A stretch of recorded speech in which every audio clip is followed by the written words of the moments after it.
Hello students, फिर से आपका स्वागत है फिर क्लास में। आइए फिर से आपको लेकर चलते हैं सेट नंबर 3 के पार्ट नंबर 5 में।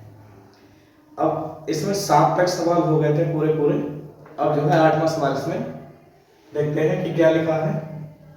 8वें सवाल में लिखा है कि संधारित्र क्या होते हैं। तो सबसे पहले आप संधारित्र हेडिंग डाल लेंगे और लिखेंगे संधारित्र किसे कहते हैं। देखिए, ऐसा समायोजन जिसमें चालक की आकार में परिवर्तन किए बिना उसकी धारिता को बढ़ाया जा सके क्या कहलाते हैं? संधारित्र कहलाते हैं। क्या होता है? ऐसा समायोजन जो किसी चालक के आकार में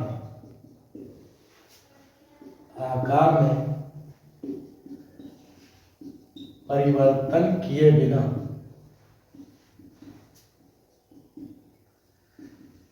उसकी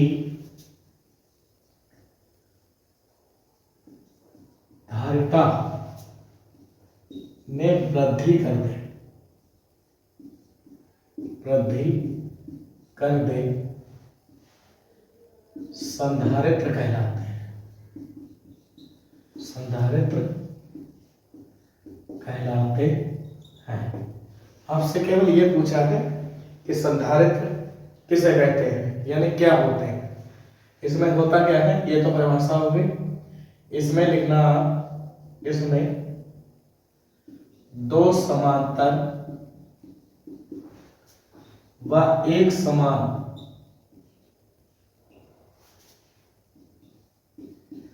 क्षेत्रफल की प्लेटें एक दूसरे से कुछ दूरी पर रखी होती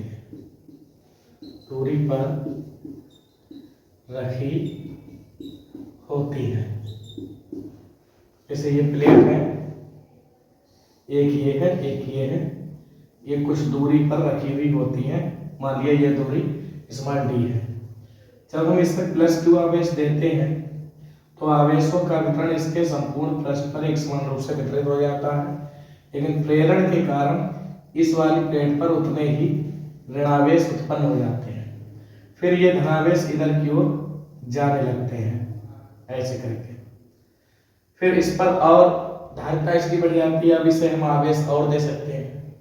अगर ये वाली प्लेट हम भूसंपर्कित कर दें तो यहाँ से ये सारे धनावेश कहाँ चले जाते हैं? पृथ्वी में चले जाते हैं, और पृथ्वी का विभव होता है 0 और इसकी धारिता अनंत होती है, जिससे इस वाली प्लेट की धारिता भी अनंत हो जाती है। ठीक है, यही सब हमें लिखना है। इसमें लिखा है, इसमें दो समांतर प्लेटें होते हैं, समांतर क्षेत्रफल की होती है।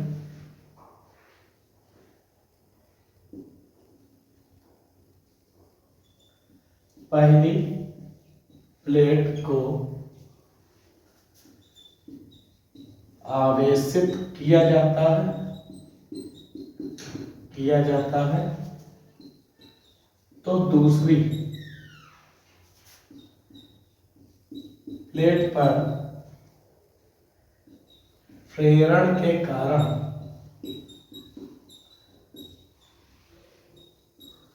ऋणावेश उत्पन्न हो जाते हैं, जिससे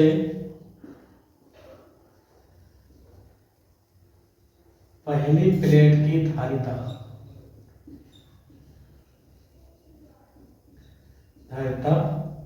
बढ़ जाती है। ये हमारे पास संधारित्र है।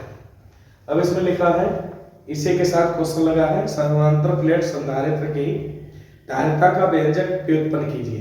ये आपको जो है सेट नंबर 1 के 5वें के पढ़ा में क्या है, का व्यंजक धारिता का C बराबर A epsilon not upon D का व्यंजक हमने आपको बताया था सेट नंबर 1 में 5वें के इस वाले ऑप्शन में बताया था हमने। ये आपको देखिए दिख रहा है नहीं? ठीक है। अब इसमें लिखा है कि संधारित्र के प्लेटों के मध्य परावैद्युत पदार्थ प्रवेश कराने पर उसकी धारिता पर क्या प्रभाव पड़ेगा। आप लिख देना, उसकी धारिता जो है बढ़ जाएगी। अगर इसकी प्लेट के बीच अगर हम कोई परावैद्युत पदार्थ रख दें तो इससे आवेश इस पर जाएंगे, फिर इससे इस पर, फिर इससे इस पर जाएंगे, यानी कि धारिता जो है बढ़ जाएगी। आप सीधे सीधे लिख देना कि प्लेटों के मध्य परावैद्युत पदार्थ प्रवेश कराने पर उसकी धारिता बढ़ जाएगी, ये लिख देना। ये क्वेश्चन जो है समाप्त होता है।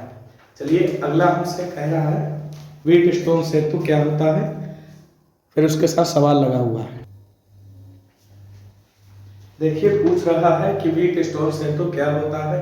सबसे पहले इसके बारे में बताते हैं, इसके बाद इसके साथ ही एक सवाल लगा हुआ है, वो भी देखते हैं क्या होता है। यह एक ऐसा समायोजन है जिसकी सहायता से किसी भी अज्ञात प्रतिरोध को ज्ञात किया जा सकता है। यही परिभाषा हम लिखे देते हैं और इसके संतुलन की अवस्था क्या होती है, P/Q बराबर में R/S, जहां ये सभी क्या है प्रतिरोध और ये होता है अज्ञात प्रतिरोध। इसमें ये सारे जो है ज्ञात होते हैं, तो हम यहाँ लिखे देते हैं। अब ध्यान से सुनिए, वीडियो पॉज करके लिख देते हैं। देखिए वही लिखा है, यह एक ऐसी समायोजन है जिसकी सहायता से किसी भी अज्ञात प्रतिरोध को ज्ञात किया जा सकता है। इसमें क्या होता है, 4 प्रतिरोध होते हैं जिन्हें समांतर चतुर्भुज के रूप में ऐसे संयोजित कर दिया जाता है। ये A, B, C और D के रूप में जोड़ दिए जाते हैं। इस वाले सिरे पर प्रतिरोध P जोड़ दिया जाता है, इस वाले सिरे पर प्रतिरोध Q जोड़ दिया जाता है, इस वाले सिरे पर प्रतिरोध R तथा इस वाले सिरे पर प्रतिरोध S जोड़ दिया जाता है। इसमें ये वाला अज्ञात प्रतिरोध होता है। अब इसके B और C से गैल्वेनोमीटर G जोड़ दिया जाता है।